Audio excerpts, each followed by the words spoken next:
पायल हमेशा से चाहती थी कि उसकी बेटी संजना एक संपन्न परिवार में जाए, जहां उसे कभी किसी चीज़ की कमी न हो। वह खुद मध्यम वर्गीय परिवार से थी और जीवन भर अभाव में रही थी। इसलिए जब उसे पता चला कि शहर के नामी बिजनेसमैन राजेश अग्रवाल के बेटे रोहन के लिए एक योग्य बहू की तलाश हो रही है, तो उसका दिल खुशी से झूम उठा। रोहन पढ़ा लिखा, हैंडसम और बेहद अमीर था। उसकी कोठी किसी महल से कम नहीं थी। उसकी फैमिली शहर की सबसे प्रतिष्ठित और सम्मानित फैमिलीज में से एक थी। पायल को लगा कि यही मौका है जिससे वह अपनी बेटी का भविष्य सुरक्षित कर सकती है और खुद को भी इस वैभवशाली दुनिया का हिस्सा बना सकती है। संजना और रोहन की शादी धूमधाम से संपन्न हुई। महंगे कपड़े, गहने, शानदार रिसेप्शंस, हर चीज़ सपनों जैसी थी। पायल जब रोहन के आलीशान घर में दाखिल हुई तो उसकी आंखें चमक उठी। महलनुमा घर, दीवारों पर महंगी पेंटिंग्स, खूबसूरत झूमर और कीमती सजावट देखकर वह मंत्रमुग्ध हो गई। वह सोचने लगी, अगर उसकी बेटी इस ऐशो आराम में रह सकती है तो वह क्यों नहीं। आखिर उसने भी तो इस जीवन के लिए संघर्ष किया है। वह इस घर में सिर्फ एक सास की तरह नहीं बल्कि एक नई मालकिन की तरह रहना चाहती थी। शादी के कुछ हफ्तों बाद ही पायल ने महसूस किया कि उसकी बेटी अब अपनी नई जिंदगी में व्यस्त हो गई है। रोहन और संजना एक दूसरे के साथ खुश थे। वे हनीमून पर चले गए, नए घर में शिफ्ट हो गए और अपने परिवार की जिम्मेदारियों में व्यस्त हो गए। पायल को यह एहसास हुआ कि अब उसकी बेटी के पास उसके लिए उतना समय नहीं था जितना पहले हुआ करता था। धीरे धीरे पायल के मन में एक अजीब सी बेचैनी होने लगी। उसे लगने लगा कि अगर संजना पूरी तरह रोहन के परिवार में घुल मिल गई तो कहीं वह अपनी माँ को भूल न जाए। उसकी आंखों के सामने वह समृद्धि थी जो उसने कभी सपने में भी नहीं सोची थी और अब वह इसे खोना नहीं चाहती थी। पायल ने धीरे धीरे अपनी सास वाली भूमिका को और मजबूत करने का फैसला किया। वह घर के कामों में दखल देने लगी, हर फैसले में अपनी राय देने लगी। वह चाहती थी कि इस घर का हर सदस्य उसे एक महत्वपूर्ण इंसान समझे। लेकिन संजना की सास सविता देवी को यह पसंद नहीं आ रहा था। एक दिन सविता देवी ने पायल से कहा, बहन जी, आप यहाँ मेहमान की तरह हैं। यह घर मेरी बहू का है, आप उसे उसके तरीके से जीने दें। पायल को यह बात बहुत चुभी। उसे एहसास हुआ कि जब तक सविता देवी इस घर में है तब तक उसकी कोई खास अहमियत नहीं होगी। और तभी उसके दिमाग में एक और खतरनाक ख्याल आया। अगर वह इस घर की असली मालकिन बनना चाहती है तो उसे इस खेल में एक कदम और आगे बढ़ाना होगा। पायल ने गौर किया कि संजना के ससुर राजेश अग्रवाल अक्सर अकेले रहते थे। उनकी पत्नी तो घर की जिम्मेदारियों में व्यस्त रहती थी, लेकिन राजेश को किसी हमदर्द की जरूरत थी। पायल ने यह मौका हाथ से नहीं जाने दिया। उसने धीरे धीरे राजेश से बात करना शुरू कर दिया, उनकी पसंद नापसंद जाननी शुरू कर दी।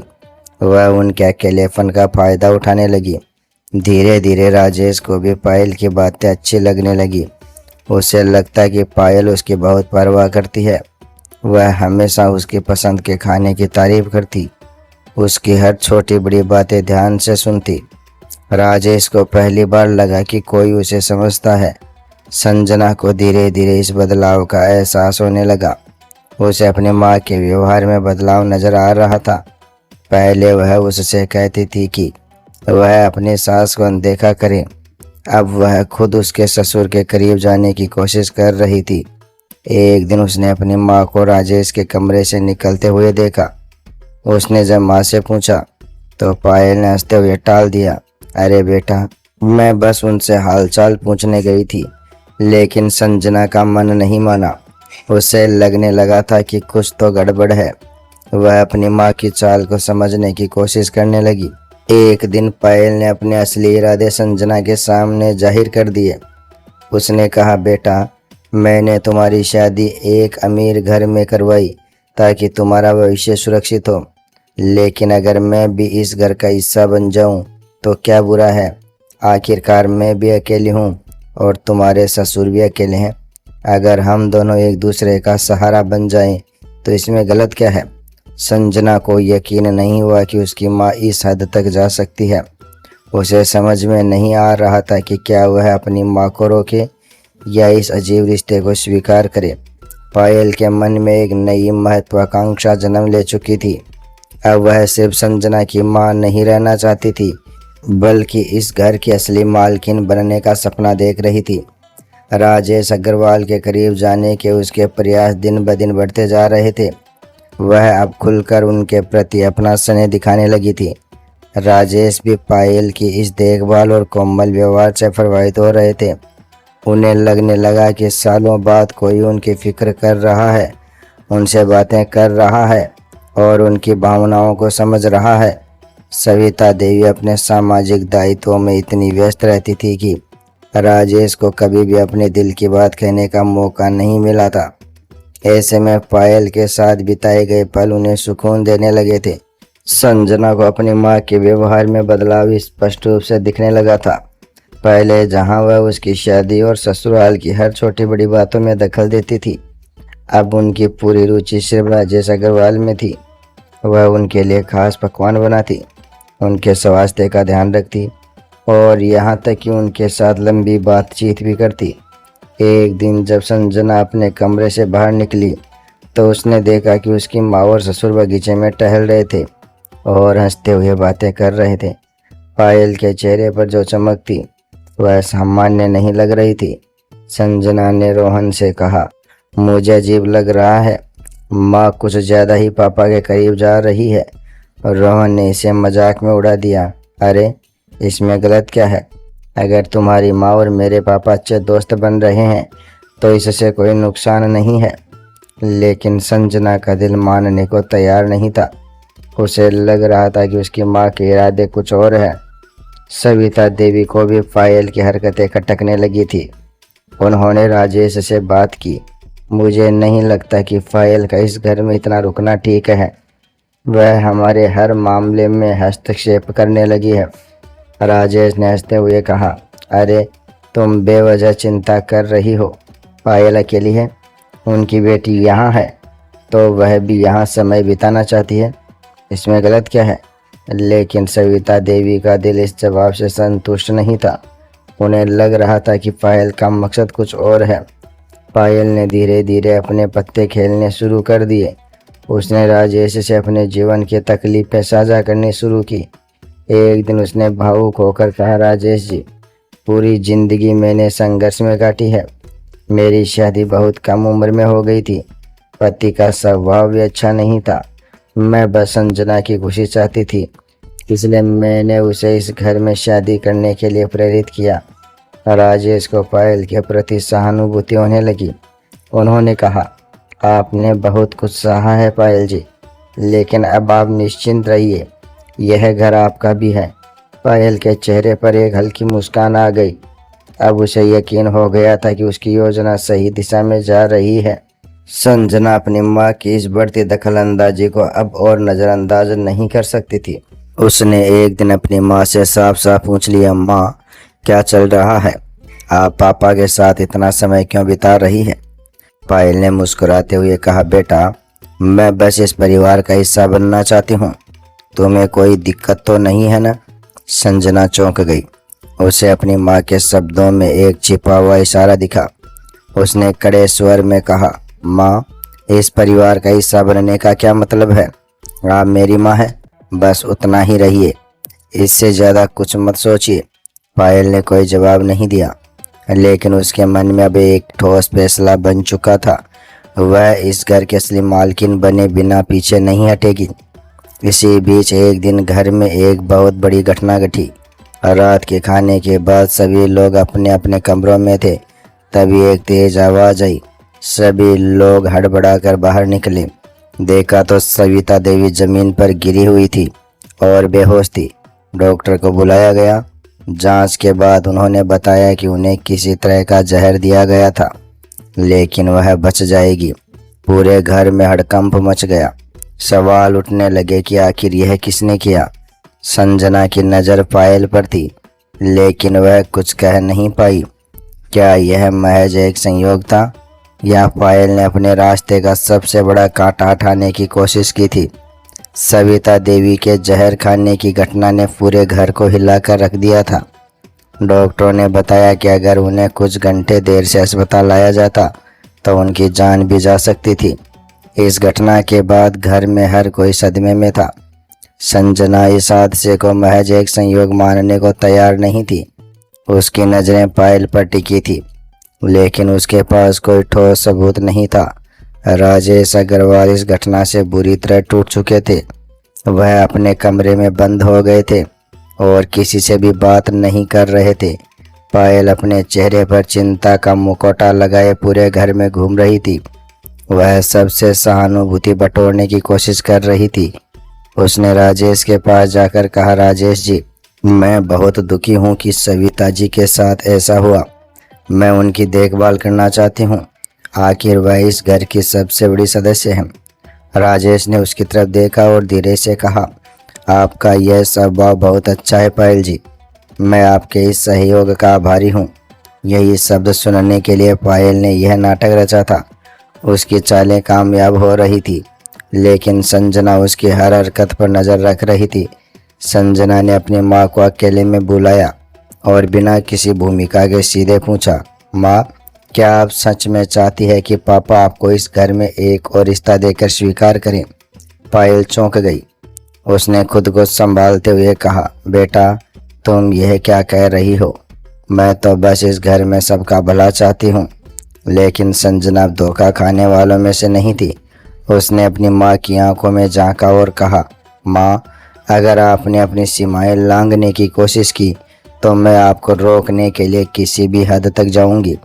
पायल ने अपनी बेटी की आंखों में वह दृढ़ निश्चय देखा, लेकिन वह इतनी आसानी से हार मानने वालों में से नहीं थी। इधर राजेश के मन में पायल के लिए एक अलग भावना जागने लगी थी। इतने वर्षों में पहली बार किसी ने उनके अकेलेपन को महसूस किया था। सविता देवी हमेशा सामाजिक कामों में व्यस्त रहती थी, लेकिन पायल उन्हें समझने का दावा कर रही थी।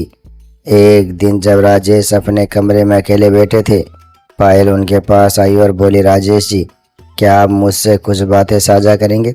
मैं आपको अकेला महसूस नहीं होने दूंगी। राजेश ने उसकी तरफ देखा। उसकी आंखों में वही अपनापन था जिसकी उन्हें वर्षों से तलाश थी। उन्होंने धीरे से कहा, शायद मैं अपनी ज़िंदगी में पहली बार इतना टूटा हुआ महसूस कर रहा हूँ। पायल ने धीरे से उनका हाथ थाम लिया और कहा, मैं आपके साथ हूँ। पायल की योजना धीरे धीरे सफल हो रही थी, लेकिन संजना अब चुप बैठने वाली नहीं थी। उसने रोहन से बात की, हमें माँ को रोकना होगा, इससे पहले कि वह इस घर को तहस नहस कर दे। रोहन ने संजना को दिलासा दिया, हम कुछ न कुछ ज़रूर करेंगे। अगले दिन संजना ने अपने एक भरोसेमंद वकील से मुलाकात की और उसे पूरी स्थिति समझाई। वकील ने उसे सुझाव दिया कि वह अपनी मां के खिलाफ कानूनी कार्रवाई करने के लिए सबूत इकट्ठा करे। अब यह जंग और भी दिलचस्प हो गई थी। एक तरफ पायल, जो इस घर की मालकिन बनने का सपना देख रही थी, और दूसरी तरफ संजना, जो अपनी मां को इस लालच से रोकना चाहती थी। पायल अब अपने मकसद के करीब पहुंच रही थी। राजेश का झुकाव उसकी ओर बढ़ता जा रहा था और संजना इस बदलाव को साफ महसूस कर सकती थी। पायल ने धीरे धीरे अपने अस्तित्व को इस घर में और मजबूत कर लिया था। वह सविता देवी की सेवा में लगी रहती, राजेश का पूरा ख्याल रखती और पूरे घर में एक आदर्श बहू बनने का नाटक करती। लेकिन संजना जानती थी कि यह सब सिर्फ दिखावा था। राजेश अब पहले से ज़्यादा समय पायल के साथ बिताने लगे।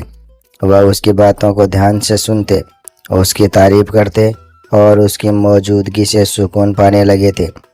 एक रात जब राजेश अपने ऑफिस से लौटे तो उन्होंने देखा कि पायल ने उनके पसंदीदा खाने का इंतज़ाम किया था। राजेश जी, आप बहुत थके हुए लग रहे हैं। मैंने सोचा आज आपकी पसंद का खाना बना लूं। पायल ने मुस्कुराते हुए कहा। राजेश ने एक गहरी सांस ली और कुर्सी पर बैठते हुए कहा, तुमने मेरे बारे में इतना सोचा, इसका शुक्रिया। यह पायल के लिए एक और जीत थी। उसने राजेश के दिल में अपनी जगह बना ली थी। लेकिन संजना हार मानने वाली नहीं थी। उसने अपनी माँ की असलियत साबित करने के लिए एक योजना बनाई। उसने रोहन को अपने साथ मिलाया और कहा, हमें माँ की साजिश को बेनकाब करना होगा। अगर हम उन्हें रोक नहीं सके तो यह परिवार टूट जाएगा। रोहन ने सहमति में सिर हिलाया और बोला, तुम सही कह रही हो, लेकिन हमें सबूत चाहिए। संजना ने अपने घर में कुछ कैमरे लगवाए ताकि पायल की असलियत कैमरे में कैद हो सके। उसने अपनी माँ की हरकतों पर नज़र रखना शुरू कर दिया। पायल ने महसूस किया कि संजना कुछ गड़बड़ कर रही थी। उसे संजना की गतिविधियां संदिग्ध लगने लगी। उसने रोहन और संजना की बातचीत को चोरी छिपे सुना और समझ गई कि वे उसकी पोल खोलने की फिराक में हैं। इससे पहले कि संजना कुछ बड़ा कदम उठाती, पायल ने एक और चाल चली। उसने राजेश से कहा, राजेश जी, मुझे लग रहा है कि संजना मुझसे नफरत करने लगी है। वह मुझे घर से निकालने की साजिश कर रही है। राजेश इस बात पर पहले तो यकीन नहीं कर पाए, लेकिन पायल ने कुछ ऐसे सबूत पेश किए जो संजना को शक के घेरे में डाल सकते थे। एक रात जब घर के सभी लोग सो रहे थे, पायल ने अपने कमरे में खुद को चोट पहुंचाने की कोशिश की। जब सबने शोर सुना तो दौड़कर उसके कमरे में पहुंचे। पायल रोती हुई जमीन पर बैठी थी और उसके हाथ पर हल्की चोट के निशान थे। संजना को समझते देर नहीं लगी कि यह एक नई चाल थी, लेकिन राजेश को यह एक गंभीर मामला लगा। राजेश ने गुस्से में संजना की ओर देखा और कहा, क्या तुमने पायल को इस कदर परेशान कर दिया कि वह खुद को नुकसान पहुंचाने लगी? संजना अवाक रह गई। उसकी योजना नाकाम हो गई थी। संजना अब तक अपने पिता को अपनी माँ की असलियत दिखाने में असफल रही थी। वह जानती थी कि अगर वह जल्द ही कोई ठोस कदम नहीं उठाएगी तो पायल इस घर की मालकिन बन जाएगी। लेकिन क्या संजना के पास अभी कोई और चाल बची थी, या फिर पायल की जीत तय हो चुकी थी? पायल अब अपने मकसद के बेहद करीब थी। उसने राजेश का पूरी तरह से विश्वास जीत लिया था और संजना को एक चालाक और जलनखोर बेटी के रूप में पेश कर दिया था। घर का माहौल पूरी तरह बदल चुका था। संजना को अब भी एक मौका चाहिए था ताकि वह अपने पिता की आंखें खोल सके। संजना जानती थी कि अब कोई सीधा हमला नहीं किया जा सकता। उसे पायल को उसी के खेल में हराना था। उसने रोहन के साथ मिलकर एक नया प्लान तैयार किया। उसने उन सभी घटनाओं के सबूत इकट्ठा किए जो पायल के असली इरादों को उजागर कर सकती थी।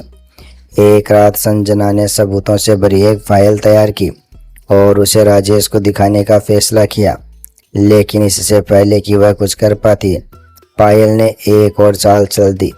पायल ने खुद को कमरे में बंद कर लिया और जोर जोर से चिल्लाने लगी। सब लोग दौड़कर वहां पहुंचे तो देखा कि पायल जमीन पर गिरी हुई थी और उसके सिर से खून बह रहा था। उसने राजेश को देखते ही कहा, राजेश जी, संजना मुझे मार डालना चाहती है। अगर आपने उसे रोका नहीं तो मैं अपनी जान दे दूंगी। राजेश यह देखकर घबरा गए। उन्होंने तुरंत संजना को डांटा, क्या तुम इतनी गिर जाओगी कि अपनी ही माँ को नुकसान पहुंचाने लगोगी? मैं अब और बर्दाश्त नहीं कर सकता। तुम इस घर में नहीं रह सकती। संजना के पैरों तले जमीन खिसक गई। उसकी आंखों में आंसू थे। पायल की चाल काम कर गई थी, लेकिन तभी रोहन वहां आया और बोला, रुकिए पापा, इससे पहले कि आप कोई फैसला ले, कृपया यह वीडियो देखिए। उसने अपना फ़ोन निकाला और एक वीडियो चलाया जिसमें पायल खुद को चोट पहुंचाती है और फिर ज़मीन पर गिरकर नकली चीखें मारती दिखाई दी। यह वही कैमरे थे जो संजना ने घर में लगाए थे। राजेश के चेहरे का रंग उड़ गया। उन्होंने पायल की ओर देखा और पूछा, क्या यह सच है? क्या तुमने हमें धोखा दिया? पायल ने अकलाते हुए जवाब दिया, राजेश जी, मैं बस, लेकिन अब कोई सफाई नहीं बची थी। राजेश ने पायल को तुरंत घर छोड़ने के लिए कहा। पायल के पास अब कोई रास्ता नहीं था, इसलिए वह घर छोड़कर चली गई। पायल के जाने के बाद घर में शांति लौट आई। राजेश ने अपने बहू से माफ़ी मांगी और कहा, मैंने तुम्हें गलत समझा संजना, तुम हमेशा सही थी। संजना ने मुस्कुराकर कहा, कोई बात नहीं पापा, हमें बस यह याद रखना चाहिए कि परिवार से बढ़कर कुछ नहीं होता। रोहन ने संजना का हाथ पकड़ा और कहा, तुमने जीत हासिल कर ली, अब बस आगे की जिंदगी की ओर देखो। संजना की आंखों में नए सपने थे। वह जानती थी कि अब कोई भी उसकी खुशियों को उससे नहीं छीन सकता। दोस्तों, वीडियो पसंद आया हो तो लाइक और शेयर ज़रूर कर देना।